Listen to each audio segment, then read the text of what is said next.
Assalomu alaykum. Bu Xalq so'zi va Narodniy Slova gazetalarining jahon kundalik dasturi. Indoneziya, Tailand va Shri-Lankada kuzatilgan kuchli yog'ingarchilik hamda suv toshqinlari oqibatida halok bo'lganlar yoki jarohat olganlar orasida O'zbekiston fuqarolari yo'q deb xabar bermoqda O'zbekiston Tashqi ishlar vazirligi.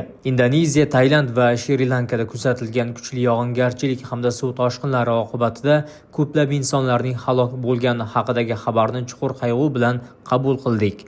Marhumlarning oila a'zolari va yaqinlariga hamdardlik bildiramiz. Jarohat olganlarning tez fursatda sog'ayib ketishlarini tilaymiz, deyiladi Tashqi ishlar vazirligi vakili xabarida.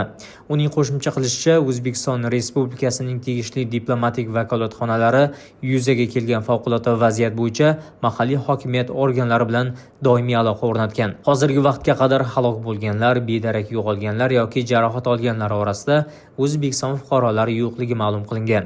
Vaziyat Tashqi ishlar vazirligi va xorijdagi tegishli vakolatxonalarimiz tomonidan doimiy nazoratga olingan. Vashingtonda joylashgan Urushni o'rganish instituti ma'lumotlariga ko'ra, noyabr oyida Rossiya qo'shinlari Ukrainada sezilarli hududlarni egallab olgan. Bu haqda Bild ma'lum qilmoqda. Xabarda aytilishicha, Rossiya qo'shinlari noyabr oyida Ukraina hududiga 2025-yilning boshqa oylariga qaraganda ko'proq siljishga erishgan.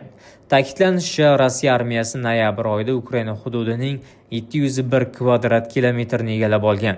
Bu o'tgan yilning shu davridan keyingi eng katta ko'rsatkichdir. Rossiya armiyasi 2024-yilning noyabr oyida Ukrainaning 725 kvadrat kilometr hududini egallab olgan edi. So'nggi ma'lumotlarga ko'ra, Rossiya qo'shinlari Ukraina hududining 19,3% egallagan. Ma'lumot uchun, taxminan 7% Qrim yarimoroli va Donbassning bir qismi 2024-yilning fevral oyidagi keng ko'lamli bosqin boshlanishidan oldin ham Rossiya nazorati ostida bo'lgan.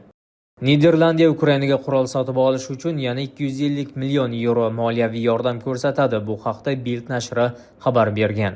Niderlandiya mudofaa vaziri Robin Brinkmans Ukrainaga moliyaviy yordam NATO tashabbusi doirasida amalga oshirilishini ma'lum qilgan. Shuningdek, u ukrainaliklarga qisqa muddatda yordam ko'rsatishning yagona yo'li AQSh zaxiralaridan gumanitar yordam yetkazib berish ekanini qo'shimcha qilgan. Biz har kuni Ukrainaga uyushtirilayotgan kuchli havo hujumlariga guvoh bo'lyapmiz. Shuning uchun men Niderlandiya Ukrainaga qo'shimcha 250 million yevro ajratishini e'lon qilaman, deydi Robin Brinkmans.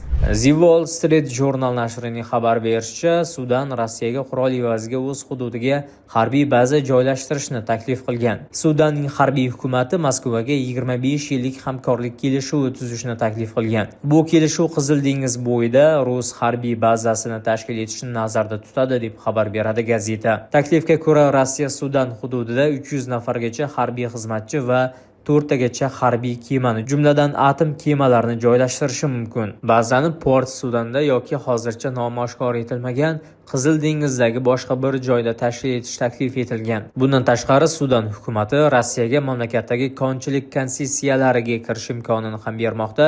Sudan Afrikada oltin qazib olish bo'yicha 3-o'rinda turadi. Manbalarning ma'lum qilishicha, buning evaziga Sudan Rossiyadan ilg'or havo mudofaasi tizimlari va boshqa qurol aslahalarini imtiyozli narxlarda olishni istamoqda. Bizda hozircha shular. Kuzatib borishda davom eting.